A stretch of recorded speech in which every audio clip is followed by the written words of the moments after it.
The tower defense genre of gaming is seeing a bit of a resurgence in this era of mobiles and tablets, and I don't think that's necessarily a bad thing. I have whiled away many hours on Kingdom Rush on my way to work, or at least I did before I started driving to work, and while I won't say it is a favoured genre of mine, tower defense games have a certain addictive quality about them. When they're done well, with a well-paced difficulty curve, a variety of enemies, and an at least passable attempt at a story to hold everything else up, they can be a surprisingly plentiful source of fun. However, they are by their very nature repetitive, and that is where the bad ones fall down. Without at least something to keep you interested, be it strategy, story, or game design based, there quickly becomes no reason to keep grinding through the levels other than simply because they are there. So, where does Jars fit into this equation?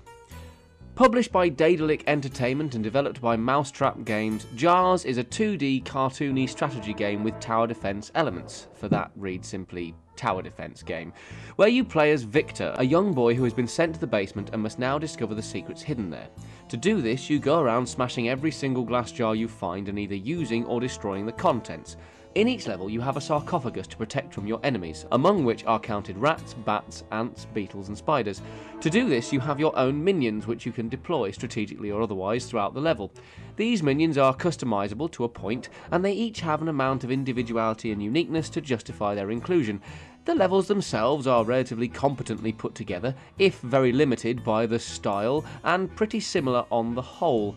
And the music is just the right level of spooky jaunt to stay fun and bearable on a prolonged playthrough. But if I'm honest, a prolonged playthrough is not going to be a regular occurrence with Jars, partly because it's a tower defense game and they aren't necessarily designed for long sessions of play, but mostly because it's not engaging enough. The difficulty curve is, well, it's there. I lost more on later levels than on early ones, but I was mostly able to brute force my way through levels without putting too much thought into it, and the progress and upgrade system is pretty basic, feeling very much like it's there because it's expected to be, rather than because it adds to the game. I have a feeling that this game may have been designed with younger people in mind, but that in itself doesn't make it boring or dull. It does just mean that even the harder levels might be less of a challenge than you might expect. And the story is told in a very much show-don't-tell style, which I usually like, but with any story there has to be an element of tell, or you end up having to guess, and I'll be honest, if I hadn't reread the Steam store page to tell me what exactly was going on, I probably wouldn't have put two and two together. Now you can read that as bad storytelling, or as a failure in my intelligence. I won't be offended either way, but I'll be honest, a little bit more help with the story would have come in useful. All that being said, I don't want you to finish this review thinking Jars is a bad game. It isn't. It's just repetitive.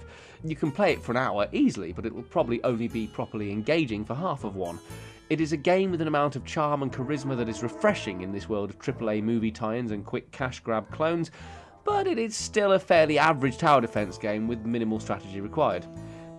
If tower defense games are your thing and you want to play every single iteration of the genre, then Jars is a fairly original setting for one, and it has a few nice touches that will keep you interested.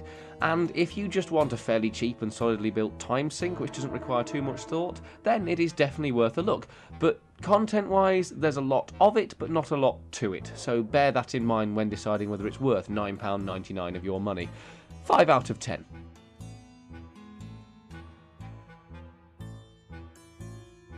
I've been Chris for Invicta magazine, and thank you for watching. Let us know what you think in the comments, and if you enjoyed it, please do give this video a like and a share. Don't forget to hit that subscribe button and keep up with all our latest content. You can also find us on Facebook, Instagram and Twitter, plus we stream regularly on Twitch, and you can find all those links in the description below along with our website. See you next time. Goodbye for now.